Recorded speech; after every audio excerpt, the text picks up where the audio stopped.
Mais enfin, c'est pour te dire quelle était la situation, tu as raison de la situer dès avant-guerre, mais où il y a eu, pour en revenir et pour conclure ce point, une double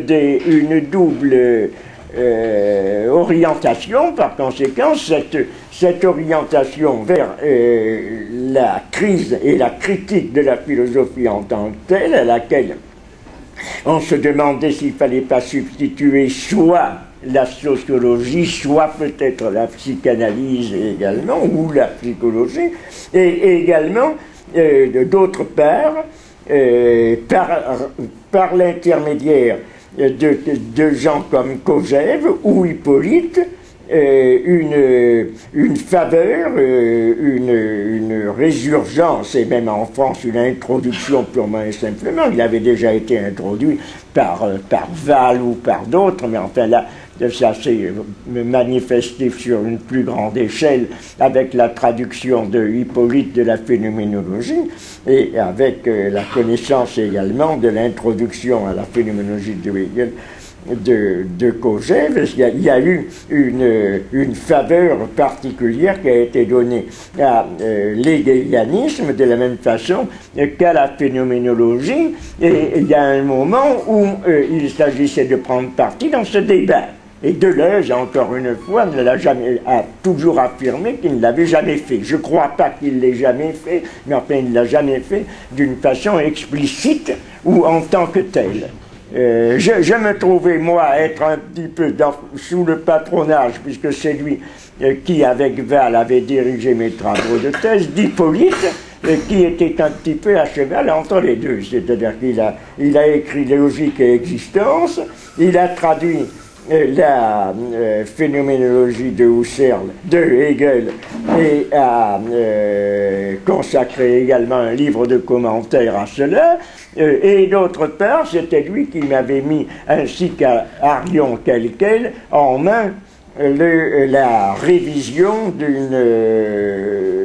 d'une traduction des recherches logiques de Husserl, en même temps qu'il tenait un séminaire aussi sur ces mêmes problèmes. Donc c'est un peu dans ce contexte que j'ai abordé en compagnie d'autres, encore une fois, surtout parmi François Châtelet, les problèmes de la philosophie, en cherchant à me dépatouiller au milieu de tout cela. Très bien, merci beaucoup. Je propose donc qu'on fasse maintenant transition. Tendant, je dois par rapport au temps intervenir brutalement, donc on interrompt pour le moment la libre discussion.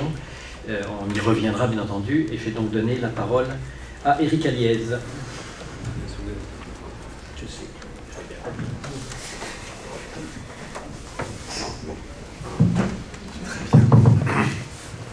Bien dire tout d'abord mon plaisir à être là et lié à ce plaisir le fait que je ne vais pas complètement respecter le contrat que j'avais passé avec Yolande, comme en principe chacun d'entre nous, c'est-à-dire préparer une intervention si possible de moins de 15 minutes, de 10 minutes, et donc je m'étais dit, bon, je vais arriver avec un texte, pourquoi pas en 3 points, ça serait beau, écrit, et comme ça je suis sûr de ne pas dépasser.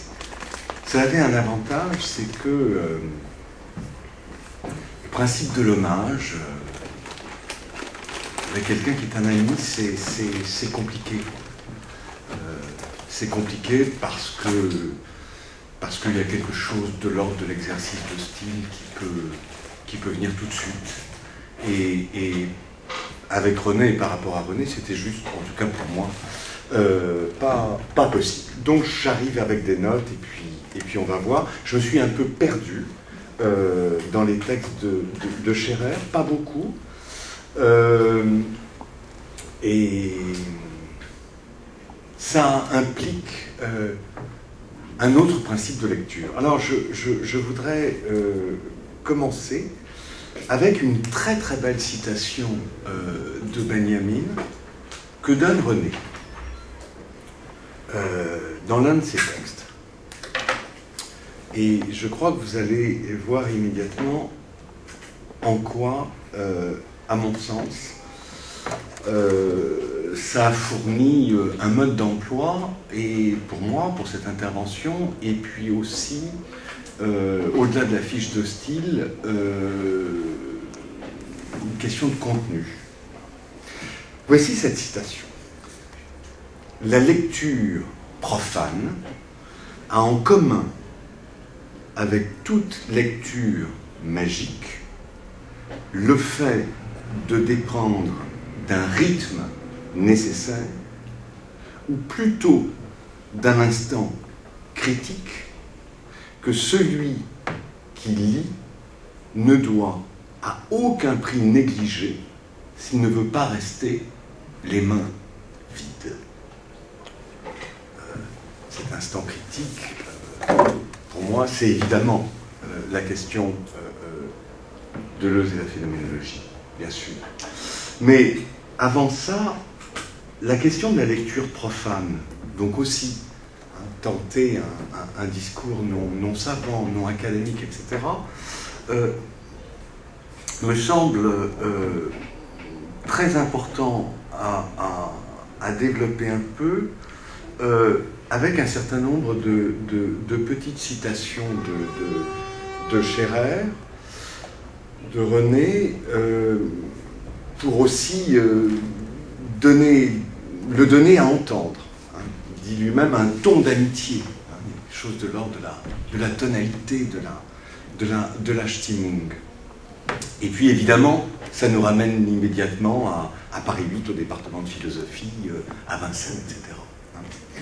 Voici quelques lignes tirées du prélude à un recueil donc, de textes sur Deleuze qu'il appelle Regard sur Deleuze, et je dirais un mot sur le fait que Deleuze, c'est immédiatement Deleuze avec Guattari, c'est à minima Gilles Félix Deleuze. Bon.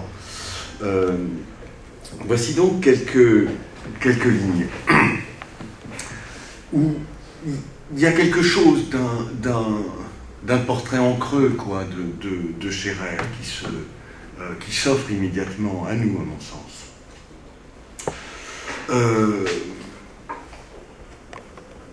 Sa philosophie a donné à beaucoup de gens la possibilité, donc celle de Deleuze, la possibilité simple de penser, de n'avoir pas honte de leur propre pensée ou de leur défaut de pensée. Elle les a éveillés à l'exercice de la pensée, les a réconciliés avec elle. C'est un phénomène tout à fait curieux, exceptionnel, propre à Deleuze. Il s'est produit dès le moment où il a commencé à enseigner à Vincennes. Parenthèse, la seule université qu'il ait pu tolérer. On a tous beaucoup de mal à imaginer René faire sa carrière ailleurs qu'à Paris 8. Sa carrière, vous voyez déjà comme le mot est impossible à prononcer. A commencé à enseigner à Vincennes quand il a entrepris d'édifier, avec Félix Guattari, ce système rigoureux qu'il a appelé une machine de guerre, pas du tout commode à assimiler, certes, difficile dans sa terminologie et ses méthodes, mais qui parlait pourtant à tout le monde, qui concernait tout le monde, dans lequel tous parvenaient à se loger. Tout le monde, j'entends bien, ceux que la philosophie avait laissés pour compte, qu'elle terrorisait, rebutait, soit à cause de la terreur suscitée par l'histoire universitaire de la philosophie. Je ne pouvais pas faire une intervention reprendre l'histoire universitaire de la philosophie, en tout cas essayer, ou en raison du terrorisme marxiste, léniniste, maoïste, tout ça avec des tirets, ou plus encore du lacano-freudisme. C'est évidemment très deleuzo-guattarien, si j'ose dire, ou guattaro-deleuzien, cette succession. L'histoire universitaire de la philosophie, le terrorisme marxiste, léniniste, maoïste, ou pire encore, le lacano-freudisme. Parfait. Premier aperçu. Le deuxième, extrait d'un texte très intéressant à mon sens, qui s'appelle « La communication et l'événement », publié en 1969, et René lui-même signale, vraiment écrit dans l'après 68. Quelques citations comme ça. Le philosophe a peut-être pensé faire de nombreuses révolutions philosophiques entre guillemets.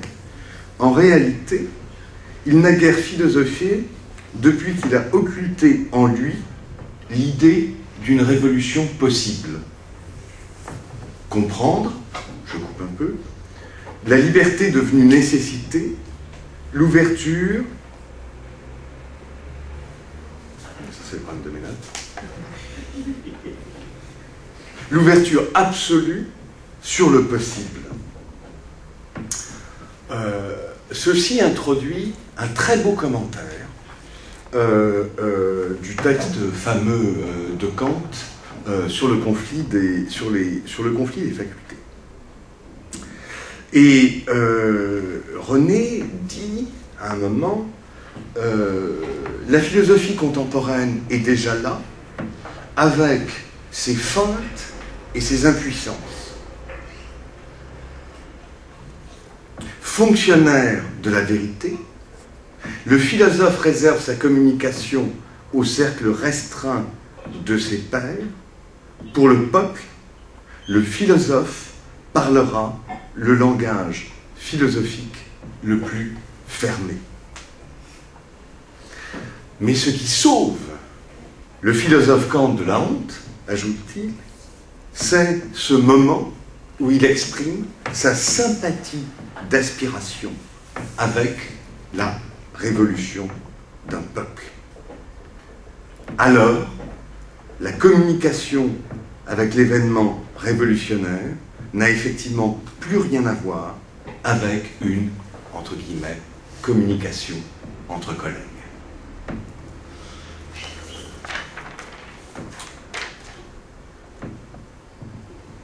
Lecture profane, donc tentons une lecture profane. Et puis, il y a aussi bien sûr ce dernier texte donc de ce recueil, d'un regard sur Deleuze. Est-ce que c'est bien là? Non. Donc c'est dans son autre recueil, ça s'appelle Un parcours critique, et ça s'appelle, c'est un texte très court, magnifique. C'est un postambule, et ça s'appelle Éloge du balayage. Et l'allusion derrière, c'est mieux vaut être balayeur que juge. Bien sûr, la fameuse phrase de Deleuze. Derrière le balayage, il y a aussi le bricoleur, et puis le scanning, comme dit René, qui utilise pourtant peu de textes, peu de termes anglais.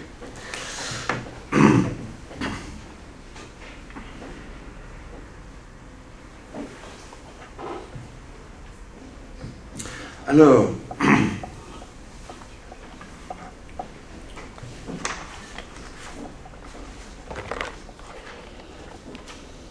je disais, Deleuze, regard sur Deleuze, il le dit immédiatement, c'est Deleuze